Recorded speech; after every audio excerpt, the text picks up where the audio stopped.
मी कुठला म्हणजे कुठल्या याचा उमेदवार होतो? नाही, मी पुरस्कृतच उमेदवार होतो ना. मग ते जे काही असं मला माझ्या ऐकिवात तर नाही की त्यांनी फोन केला असावा, आणि केला असेल तर ते त्यांनी साहेबांना प्रश्न विचारावा ना. साहेब उत्तर देतील त्या गोष्टीसाठी. वारंवार सुषमा अंधारेंनी तुमच्यावर तोंडसुख घेतलं. मी जरा सोपा आहे ना, बोलायला सोपा आहे, पण एवढाही सोपा नाही आहे का प्रत्येक गोष्टीला उत्तर देणार नाही. मी आजही ताईंना सांगतो का वेळी सावध व्हा. हे असल्या तुमच्या बोलघेवडेपणामुळेच पक्ष फुटीच्या या उंबरठ्यावर आलेला आहे, आणि तुमचं हे असं बोलणंच हे कदाचित ते कुणाला तरी सगळ्या लोकांना बोचतंय म्हणून बाजूला सरकले असावेत. आहे ना, मी मिलिंद नार्वेकर साहेबांच्या कंटिन्यू संपर्कात आहे. अहो मी सोडा, पक्ष सुद्धा संपर्क करण्याचा प्रयत्न करतोच आहे खासदार साहेबांना सगळ्यांना.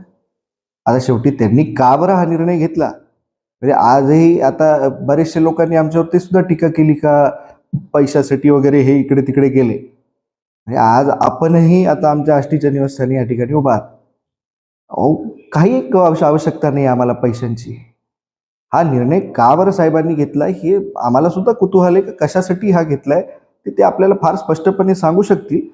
पण पैशाची वगैरे आम्हाला काही अपेक्षा नाही, आणि तशी काही आम्हाला गरज भासतही नाही. देवदयाने आम्हाला पूर्वीच खूप काही दिलेलं आहे, वाडवडिलांपासूनच त्या काळापासूनचे आम्ही पाटील आहे आणि आजही पाटील आहे. त्याच्यामुळे फारसं काय असं फरक पडत नाही पैशा वगैरेचा आम्हाला. अहो या बाईमुळे चिखल झालेला आहे पक्षाचा, म्हणायला फार खंत वाटते, पण कुठंतरी यांच्यामुळे, यांच्या बोलघेवडेपणामुळेच लोक कंटाळलेले आहेत. आणि म्हणजे आता कधीतरी असं वाटतं का हे सगळं खटाटोप जे आपण करतोय ना, ते कोणी खासदार लोक जवळ येण्यापेक्षा या बाईच्या अशा बोलण्यामुळे अजून दूर जातील.